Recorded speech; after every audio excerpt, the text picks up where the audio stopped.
Nobody want to talk about, Georgia was pretty good. They didn't score on us, and they won the national championship. And nobody wants to talk about NC State. Like, they want to talk about, well, Clemson, they're bad. They're like, well, how about we say NC State's pretty freaking good? They're a really good team. And it's a double overtime loss at their place, and they're a great quarterback. I mean, they're a good team, well coached. And same thing. I mean, they got Kenny Pickett. They got that dadgum wideout. They got a great team. I mean, nobody wants to give them any credit. It's like, well, they're not good. Clemson's just bad, and that's just not accurate. And that's disappointing. So I appreciate that question. And Georgia was a great team. They were a champion. Pitt was a great team. They were a champion. NC State, man, they had a heck of a year. And came up just short of winning the Atlantic. So those are really good teams. So, yeah, I mean, I'd like to be undefeated every year. It's probably not going to happen. So we were the first 15-0 team ever. There's a reason for that. It's hard to do. What do you think, DJ? What are your thoughts on the new restrictions on cut blocking out wide?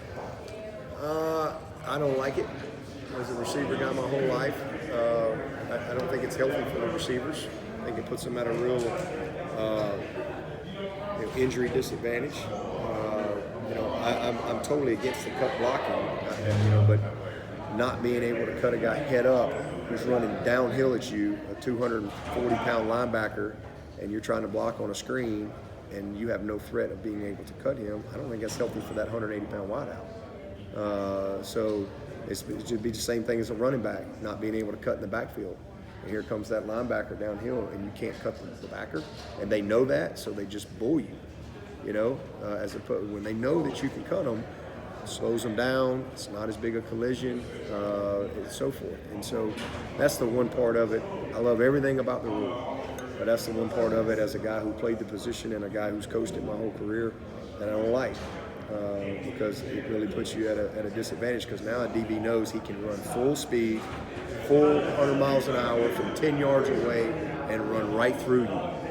But when they know that you could cut them head up, you don't see that. So it's going to create some really big collisions for the wideout. Do you have to change how you more questions? I just think we've got to change how we block it, and how our approach to it. Maybe where the halo point is, where the contact zone's going to be, those type of things. But it'll be different, because again, if I'm coaching defense, I got a big dude out there, whether it be a safety or whoever, I'm gonna blow it up, because if they cut you, it's a penalty.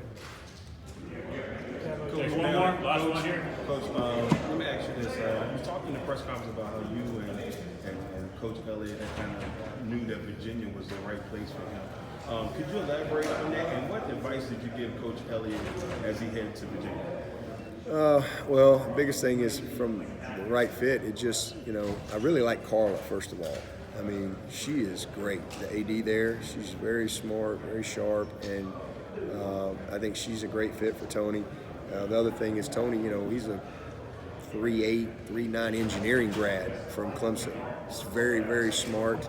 And obviously, Virginia is a high academic institution. I think he fits that culture well. And then the community, I think it was a good fit for him community-wise for Tamika and Ace and AJ, his two boys. So, I just felt like it aligned with the things, and then also where they are as a program and what I think he can bring to them. He knows this league well, so I just thought it was a really good fit from that standpoint. And then what was the other part of your question? I was like, any advice that you gave him? Oh yeah, advice. I just be him, to be Tony.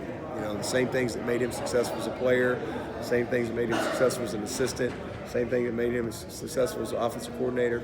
Those are going to be the same things that are going to make him a good head coach, and that is just being genuine, communicate, trust your instincts, demand excellence, and just again, take a lot of notes, learn to say no, and a few other things I won't share. Understood. All right, thank you, Coach. All right.